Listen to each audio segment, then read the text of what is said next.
The crimson sun of Nevera, 7 cast long shadows across the crystalline plains as Dr. Rachel Torres adjusted her environmental suit's filters. The atmosphere here was breathable, but the high concentration of mineral particulates made every breath feel like inhaling fine sand. She'd been tracking an unusual biosignature for 3 days, something that didn't match any of the native species catalogued during the initial survey. The research outpost had been established 6 months ago, and Torres was one of only 3 xenobiologists assigned to study this frontier world. Its unique crystalline ecosystem had attracted significant scientific interest, but the harsh conditions kept most researchers away. The indigenous life forms had evolved to thrive among the sharp-edged crystal formations, their bodies covered in natural armor that could withstand the abrasive winds. Her scanner beeped insistently, drawing her attention to a narrow ravine ahead. The signal was stronger now, more defined. It wasn't just movement she was tracking, there was a clear energy signature, something technological. Torres activated her suit's recording systems and carefully made her way down the crystalline slope, her magnetic boots providing secure footing on the treacherous surface. The ravine opened into a small canyon, and there, nestled against the glittering walls, she saw it. A crashed escape pod, its hull made of an unfamiliar alloy that seemed to shift colors in the dying light. The design was clearly alien, nothing like the human vessels she was familiar with. "Base, this is Torres," she spoke into her comm, "I've found something." Sending visual feed now. Static answered her call. The crystal formations were notorious for interfering with communications. She was on her own. As she approached the pod, movement caught her eye. A small figure darted behind a crystal formation, too quick for her to get a clear look. Torres froze, her hand hovering over her tranquilizer pistol. "Hello?" she called out, her voice calm and steady. "I'm not here to hurt you." A soft chittering sound emerged from behind the crystals, followed by words in a language her translator struggled to process. After a moment, it managed to convert the sounds. "Stay away. Dangerous." Torres slowly knelt, making herself appear less threatening. "I'm a scientist. I study life forms. Are you injured? I can help." Slowly, a small figure emerged from hiding. It was a child, but not a human one. Its skin was a deep indigo color that seemed to ripple with bioluminescent patterns, and its large eyes were faceted like diamonds. The child's body was covered in what appeared to be natural plating, but several sections were cracked and damaged. "I am Naira," the child said, the translator now working more smoothly. "My family's ship, there was a storm in the upper atmosphere. Our pod was separated." Tears like liquid crystal rolled down her cheeks.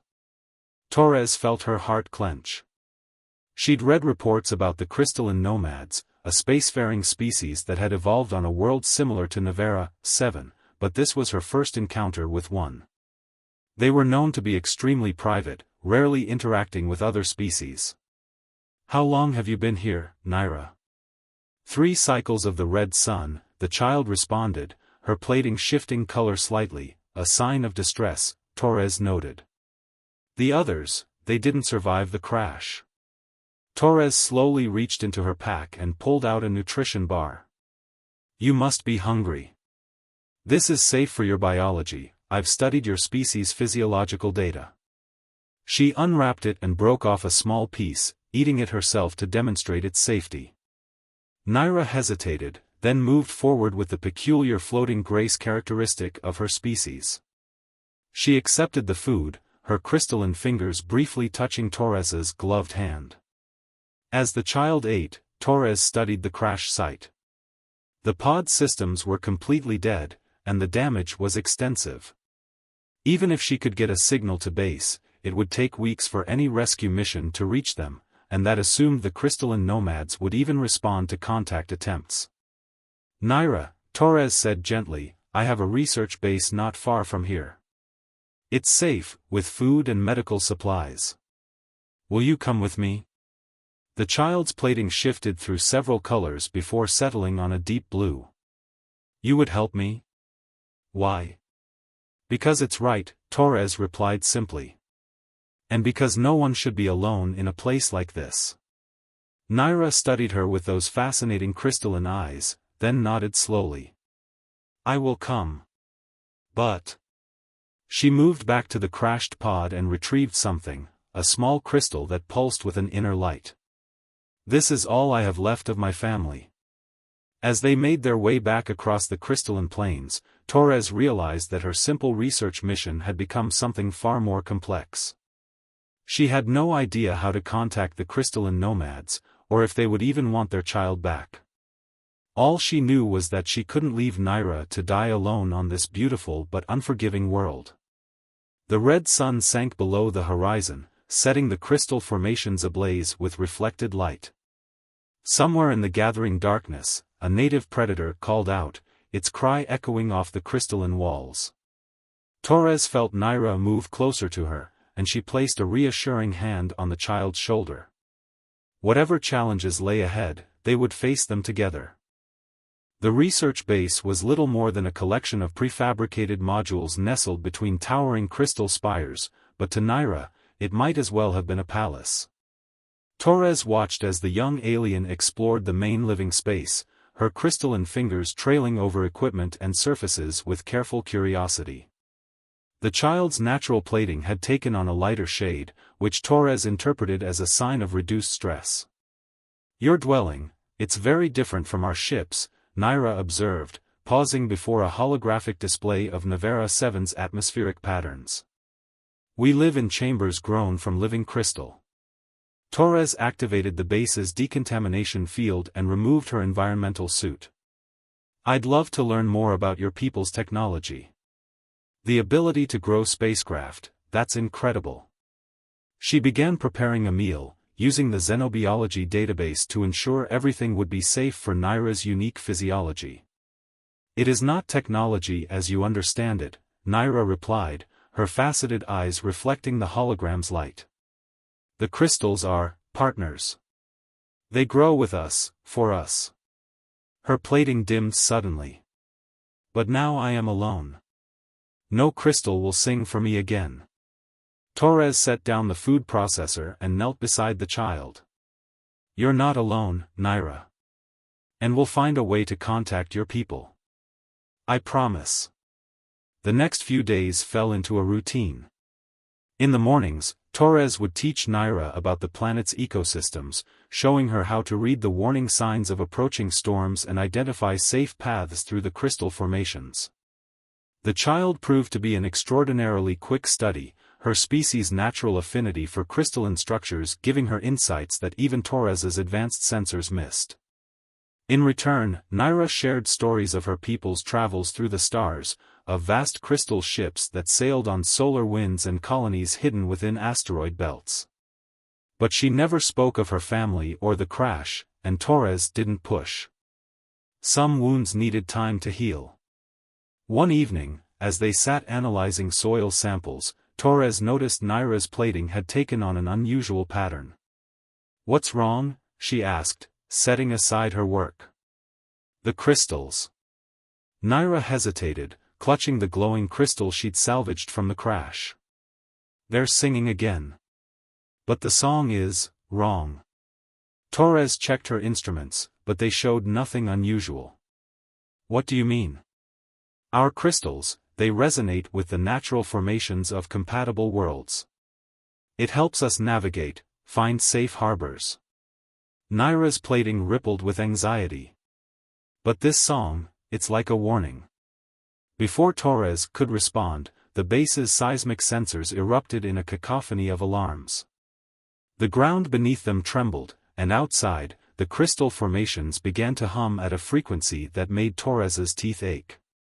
Crystal quake, she shouted, grabbing her emergency pack. They'd had minor tremors before, but nothing like this. The base's structural integrity sensors were already flashing red. Naira moved with surprising speed, her crystalline form allowing her to maintain perfect balance despite the shaking. Not a quake, she called out, her voice tight with fear. The planet's crystals are resonating with something in orbit. Something big. Torres rushed to the observation window, and her heart nearly stopped. Through the atmosphere's haze, she could make out an enormous shape, like a constellation of crystals that had somehow knit themselves into a vessel. It was beautiful, alien, and terrifying. A nomad ship, Naira whispered, her plating now almost transparent with emotion. They've come back. Torres felt a complicated mix of emotions. She should be excited, this was exactly what they'd hoped for, wasn't it? A chance to return Naira to her people. But something in the child's voice, in the way her crystal keepsake pulsed with increasingly erratic light, suggested that the situation was far more complex. Naira, Torres said carefully, what aren't you telling me? The child's plating darkened to a deep, stormy purple. My family, they weren't the only ones who died in the crash. I heard the adults talking before we were separated. Our ship was carrying something dangerous. Something that wasn't supposed to exist. The ground shook more violently, and cracks began to appear in the base's reinforced walls. Outside, the crystal formations were vibrating at an increasingly dangerous frequency, shards beginning to rain down like deadly wind chimes. They're not here to rescue me, Naira said, her voice breaking. They're here to make sure no one ever finds out what we were carrying. Even if that means. She couldn't finish the sentence. Torres made a quick decision. Grab whatever you can carry. We're leaving. Now. But where can we go? Naira asked, even as she quickly gathered her few possessions. The crystals, they'll help them track us. Torres smiled grimly as she sealed her environmental suit. Then we'll go somewhere without crystals. The volcanic regions to the south. The mineral content there disrupts crystal resonance, it's why we had to build our backup base there. As they rushed from the failing structure, Torres knew she was probably destroying her career and possibly risking an interstellar incident. But looking at Naira, this child who had already lost so much and now faced betrayal from her own people, she knew she couldn't make any other choice. The massive crystal ship descended through the atmosphere, its presence making every formation on the planet sing with dangerous energy. Torres and Naira disappeared into the growing darkness, racing against time and treachery, their trust in each other now the only thing standing between them and the void. The volcanic badlands of Nevera 7's southern continent stretched before them like a wound in the planet's crystalline skin. Steam vents erupted at random intervals, spewing clouds of mineral-rich vapor into the already hazy air. Torres checked her suit's environmental readings for the third time in as many minutes. The caustic atmosphere here would eat through unprotected equipment in hours. The resonance is weaker here, Naira said, her crystalline form dimmer than usual in the volcanic murk. But I can still feel them searching. She clutched her family's crystal, which now pulsed with an erratic, desperate light. They had been traveling for 2 days, keeping to the shadows of volcanic ridges and staying clear of the more active vents. Torres's backup base was still another day's journey away, assuming they could maintain their current pace. The massive nomad ship had launched smaller crystal vessels that prowled the skies, their search patterns becoming increasingly focused. Tell me about the cargo, Torres said as they paused in the shelter of an obsidian outcropping. What could be so important that they'd... She couldn't bring herself to finish the thought. Naira's plating shifted to a deep, troubled indigo. We found something in the void between stars. A crystal unlike any we'd ever seen. It sang songs of other places. Impossible places. My parents were part of the research team studying it. She shuddered. But the songs began to change. Some of the crew started having visions. Dreams of crystal worlds that shouldn't exist. Torres felt a chill despite her suit's temperature regulators. And the crash? Was it really an accident? I don't know, Naira admitted. But before we hit the atmosphere, I heard screaming. Not from people, from the crystals themselves. Her faceted eyes met Torres's. The cargo crystal. I think it's still out there. Still singing. A distant rumble drew their attention skyward. One of the search vessels was approaching, its crystalline surface refracting the volcanic light into mesmerizing patterns. Torres and Naira pressed themselves deeper into the shadows, hardly daring to breathe. The vessel paused directly overhead, rotating slowly. A beam of pure crystalline energy swept the area, making the obsidian beneath their feet vibrate at an uncomfortable frequency. Torres's instruments went haywire, and Naira's plating began to resonate in response. "They know," Naira whispered, her voice tight with panic. "The crystal I'm carrying, it's responding to their scans." Torres made a split-second decision. "Run. That direction." She pointed toward a particularly active field of steam vents. "The mineral content should mask your signature. I'll draw them off." "No." Naira's plating flashed with alarm. "They'll kill you. They'll have to catch me first." Torres managed a smile. "I've spent months studying this terrain. Trust me." Before Naira could protest further, Torres broke cover and sprinted in the opposite direction, deliberately exposing herself to the search vessel's sensors. The response was immediate. The crystal ship rotated sharply, its energy beam focusing on her position. Torres ran like she'd never run before, her magnetic boots finding purchase on the treacherous volcanic rock. She could hear the crystal ship pursuing her, its humming growing louder as it closed the distance. Her suit sensors screamed warnings about the approaching energy beam. Just as the beam was about to strike, Torres dove into a narrow crevice. The crystalline energy hit the volcanic rock instead, causing an explosive reaction. Steam and molten rock erupted skyward, engulfing the search vessel. Its perfect crystalline surface began to crack and deform in the intense heat. Torres didn't wait to see what happened next. She scrambled deeper into the crevice, following a route she'd mapped during previous expeditions. The passage twisted and turned, eventually opening into a vast underground chamber. And there, in the center of the chamber, suspended in a column of light, was a crystal unlike any Torres had ever seen. It seemed to bend reality around itself, and as she stared at it, she could hear, singing. Songs of impossible worlds, of crystalline dimensions that shouldn't exist. "The cargo," she breathed. "It's been here all along." "Yes," came Naira's voice from behind her, making Torres spin around. The child had somehow followed her through a different passage. "The crash wasn't an accident. My parents, they brought it here deliberately. They knew what would happen if the council got their hands on it." The crystal song grew stronger, filling the chamber with visions of worlds where the laws of physics were mere suggestions. Torres felt her mind straining to comprehend what she was seeing. "We have to destroy it," Naira said, her voice eerily calm. "It's the only way to stop them. To stop what's coming." Above them, they could hear more crystal ships arriving, their combined resonance making the very planet tremble. Torres looked at the impossible crystal, then at Naira, this child who had already lost so much and now asked to sacrifice the last connection to her family's work. The choice they would make in this chamber would change not just their lives, but potentially the very nature of reality itself. The chamber trembled as the crystal ships above intensified their search. Fragments of volcanic rock rained down from the ceiling, hissing as they struck the superheated floor.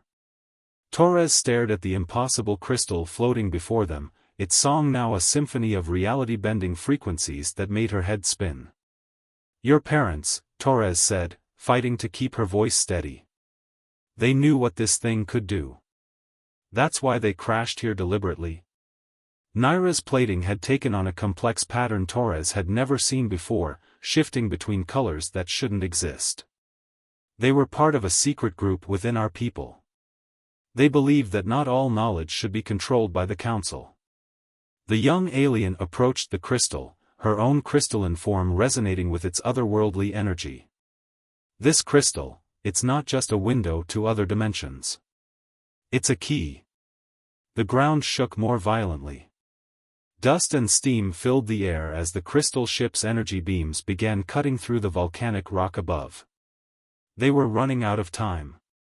If it's destroyed, Naira continued, her voice breaking, the doorway stays closed. But if the council takes it? She didn't need to finish. Torres had seen enough in the crystal's visions to understand the catastrophic implications.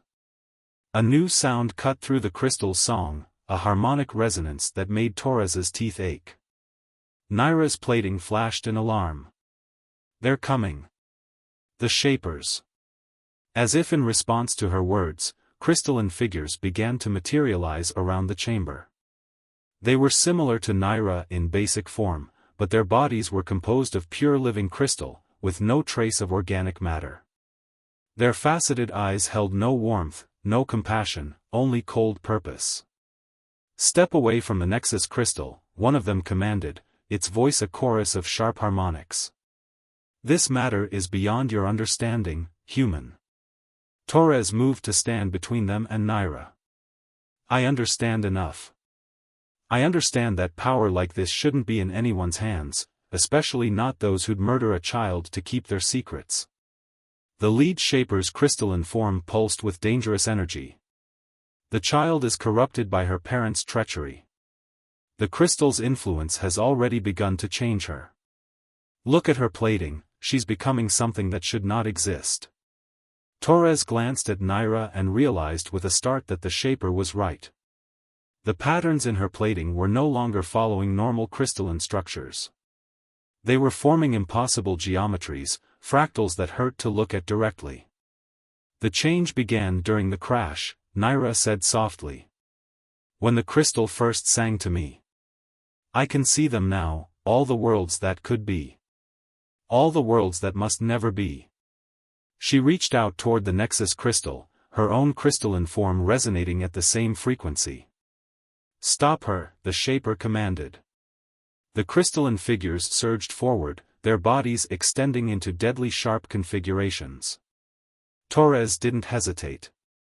She drew her pulse pistol and fired at the chamber's ceiling, targeting the unstable volcanic rock.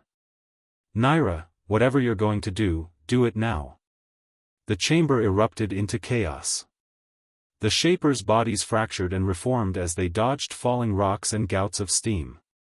Torres kept firing, not at them directly but at the environment, creating barriers of molten rock and caustic gas. Naira had reached the Nexus crystal now.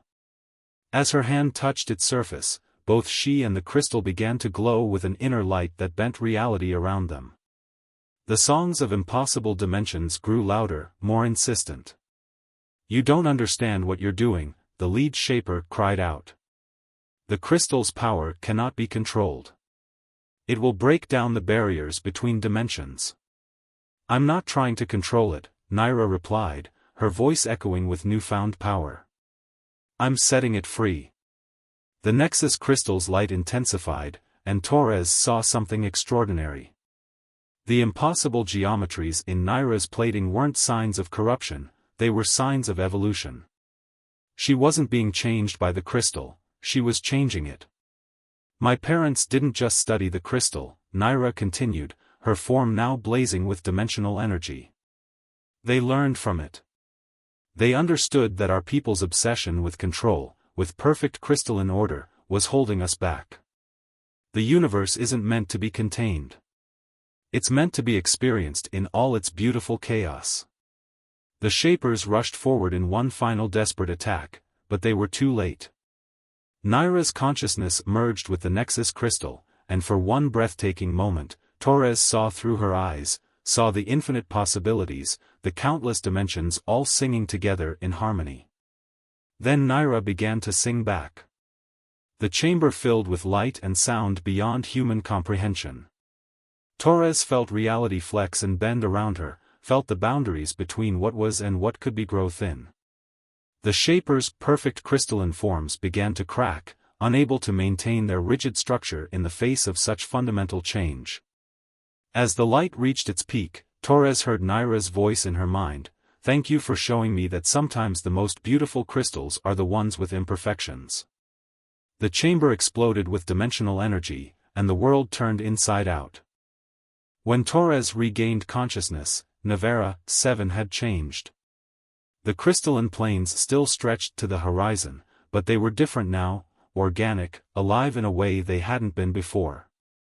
The crystal formations no longer followed rigid geometric patterns. Instead, they flowed like frozen waves, each one unique and imperfectly beautiful. Her environmental suit systems were offline, but she discovered she could breathe the air freely. The caustic mineral content had transformed, converted by whatever dimensional wave had swept across the planet. Where there had been deadly crystal shards, there were now iridescent structures that seemed to dance with inner light. "Naira?" Torres called out, her voice echoing strangely in the transformed landscape. For a terrifying moment, she feared the child had been consumed by the power she'd unleashed. "Here." The voice came from everywhere and nowhere at once. Torres turned to find Naira standing before her, but she too had changed. Her crystalline form now flowed like liquid starlight, the impossible geometries in her plating having become an integral part of her being. She was both child and crystal, both singular and infinite. "What happened?" Torres asked, though part of her already knew. "The Nexus crystal showed us a truth my parents discovered," Naira explained, her voice carrying echoes of countless dimensions. "Our people's obsession with perfect crystalline structures was based on a fundamental misunderstanding. The universe isn't built on perfection, it's built on adaptation, on change, on the beautiful chaos of possibility." Torres looked around at the transformed world. "And the Shapers?" "Changed, like everything else. Their rigid forms couldn't survive the dimensional shift unchanged. But they're not gone, they're evolving." Naira gestured to the horizon, where Torres could see crystalline forms moving with new fluidity, their once perfect geometries now flowing with organic grace. "The Council's ship in orbit has become something new as well. The dimensional wave affected everything within its reach. The change couldn't be contained, that's what my parents knew would happen.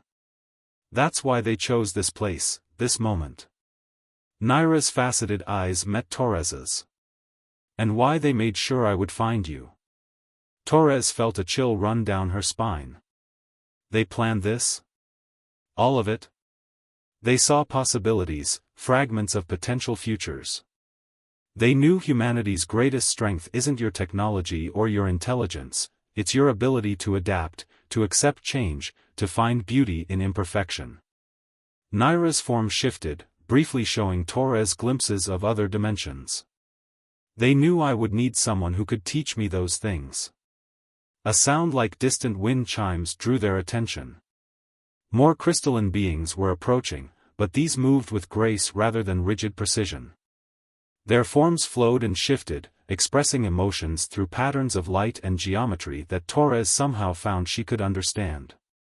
"They're no longer Shapers," Naira explained. "They're dreamers now. The crystal songs have changed them, shown them new ways of being." She turned to Torres, her form dimming slightly. "I have to go with them. There's so much to learn, so many new possibilities to explore." Torres felt her heart ache, even as she knew this was how it had to be. "Will I see you again?" Naira's form brightened with affection. "Time and space work differently for me now. I'll be watching over this world, over you, from dimensions you can't yet perceive. But someday." Her form shifted, showing glimpses of possible futures. "Humanity will evolve too. You'll learn to sing the crystal songs in your own way." She reached out, touching Torres's hand. Where their forms met, Torres felt a brief connection to the infinite dimensional spaces Naira now inhabited. It was beautiful and terrifying and perfect in its imperfection. "The research base," Torres said suddenly. "All my data, my observations. Will be very interesting to your superiors, I imagine." Naira's form rippled with amusement. "The first documented case of spontaneous planetary evolution. A whole new field of xenobiology to explore." And perhaps, a new way for our peoples to connect. The crystalline beings, the dreamers, had drawn closer now. Their forms created complex harmonies that made the very air shimmer with possibility. Naira began to move toward them, her form becoming more ethereal with each step. "Thank you," she said, her voice carrying through multiple dimensions at once. "For teaching me that family isn't about perfect symmetry, it's about the beautiful flaws we share." As Naira merged with the dreamers, their combined forms creating a display of dimensional artistry beyond human comprehension, Torres felt tears on her cheeks. She had come to this world seeking new forms of life to study.